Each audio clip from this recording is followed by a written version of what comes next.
Hey everybody, greetings from our home to yours. This is the fourth Sunday in Advent and it is the theme of love.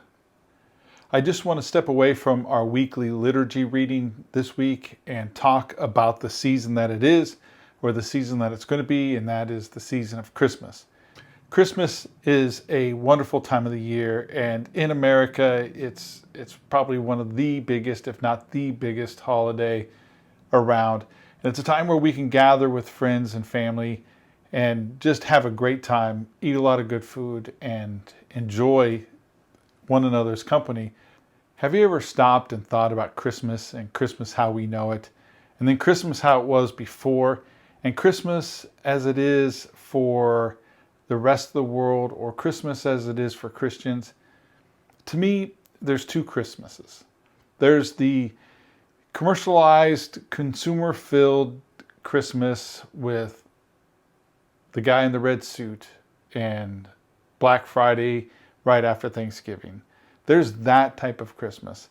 But then there's also the Christmas about the birth of the Savior of the world. The Christmas that is celebrated this season, the last Sunday in Advent. And it begins Christmas Tide, which is the next few weeks after Christmas, where the song, The 12 Days of Christmas, comes from, not the other direction, 12 days leading up, but the 12 days after the birth of Christ.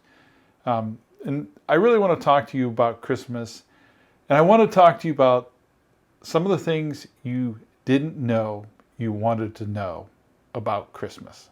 So, like I said, there's two types of Christmases. There's the Christmas tree, Santa Claus, red-nosed reindeer Christmas, and then there's the Christmas season, Christmas tide, that's been around for probably about 1600 years. And there's lots of traditions for both of these types of Christmases.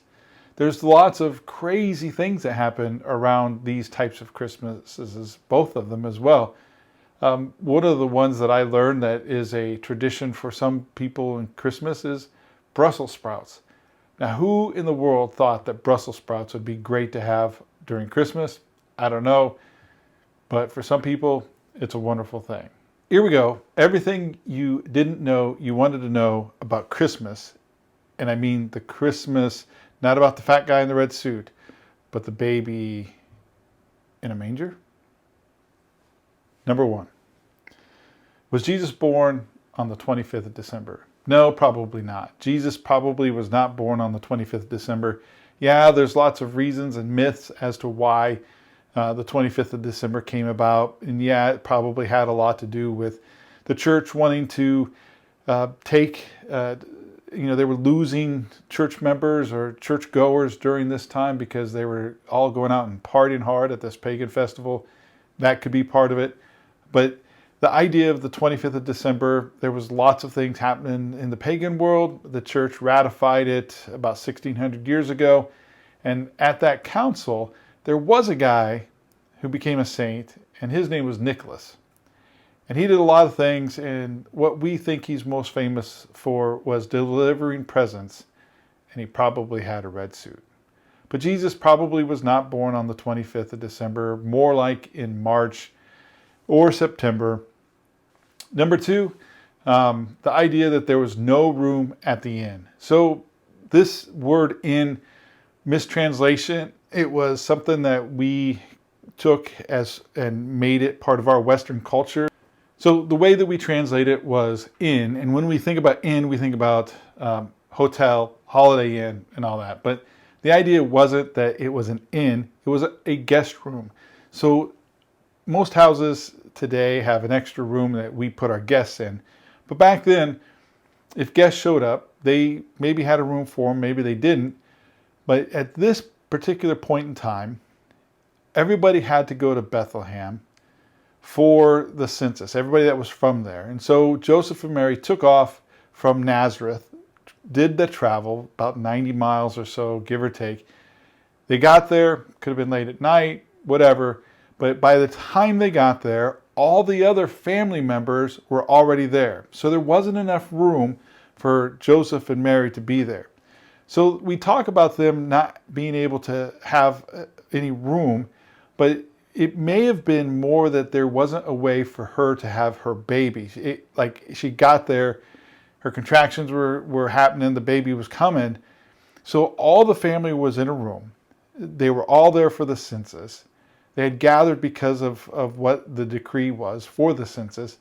And there's so many people packed into this tiny room or into the tiny houses that when she was pregnant, there wasn't enough room for her physically to lay down and sprawl out and have this baby without all these people around. That could have been one of the reasons why there was no room. Another reason could have been that because she was having a baby, by Jewish law, there was going to be some blood and there was going to be some yuckiness. And if she had the baby in the house around all those people, it would have defiled the house. So it was probably better, because all those people were visiting for the census, for her to have the baby somewhere else. The other thing that could have been a problem was that Mary was pregnant. Remember, they went to Joseph's hometown, about 400 people, we guess, around this time when Joseph is traveling there with Mary. And remember that Joseph is betrothed, so there's like this legal marriage thing that has happened, but Mary's pregnant. So if you're Joseph's mom and dad, and the daughter-in-law to be is pregnant, and your son has said, "Not my baby, I didn't have sex with her yet," there's going to be some problems. So that could have happened as well. Pregnant daughter-in-law shows up, "Get out of my house." Could be. And that may be why Mary had Jesus in a manger. So the song "Away in a Manger," number 3, we think of the manger and all the nativity scenes you see, whether it's the little ones or the live ones at the church.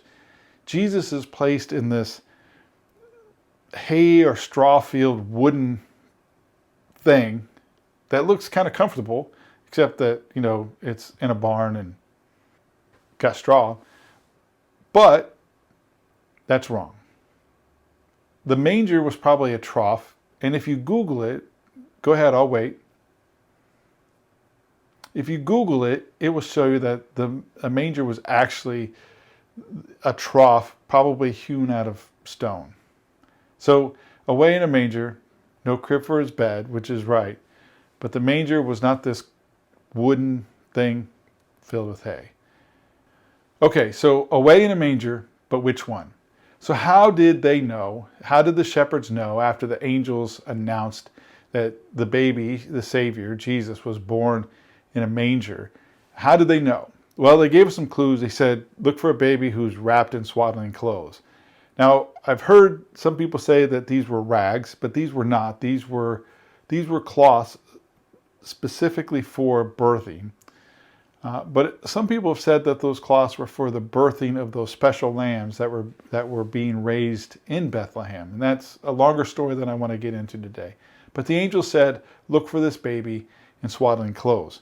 Now, if what I said earlier was right, and that these were special lambs, it could have been that the idea of swaddling clothes for us means wrapping the baby up in a blanket. But for those shepherds, it could have been that they knew that the special lambs were born in a special place, a cave or a special barn, where the prize lambs for the Passover were raised and born. So when the angels came to the shepherds and said, you will find him in the manger, it could have been they understood it as the manger where the Passover lambs were born and protected. Okay, so number 5, the Christmas song, We Three Kings of Orient Are. And I won't try to sing it, but the idea of a nativity scene with the 3 kings or the magi or the wise men or whoever is wrong. They weren't there at the nativity scene. We believe probably anywhere from 2 to a month, because by the time they got there, Joseph had his family in a house, not in a barn any longer. And we know that Herod said, kill every boy below the age or under the age of 2. So we know that Jesus had to have been around that age by the time that the Magi got there. Number 6, star of wonder, star so bright, or whatever the words are. So what about that star? So we know that the Magi or the wise men the three kings, they probably weren't kings, but the three wise men, they found Jesus by following a star. So what could that star have been? Well, it could have been the North Star. It could have been, if you look out the window and see the moon and a bright star next to it, which I think at this time of year is Venus, probably not a star but a planet. They could have followed that. However, I kind of like to believe that, God, who can make a whale into a taxi cab, used an angel. All right, and the last one. Hark the herald angels sing. If you look at the accounts of the angels in the Bible, one thing is they were probably terrifying. Not the cute little cherub-looking halo wings things. Every time we see an account of an angel in the Bible, people are either falling out, scared, and there's something like, hey, don't be afraid. And in the case where we see the angels appearing to the shepherds, there is the idea that they were afraid, and they say, don't be afraid, and they give the message, and then they take off. However, we sing the song about the angels singing, and we talk about it when we talk about the birth of Jesus, but the angels weren't singing. They simply gave their message. So there you have it. Everything you didn't know, you wanted to know about Christmas.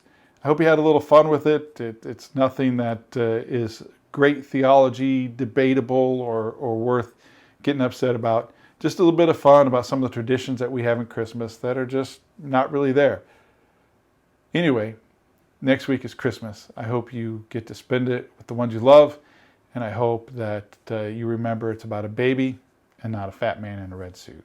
God bless you. Grace and peace.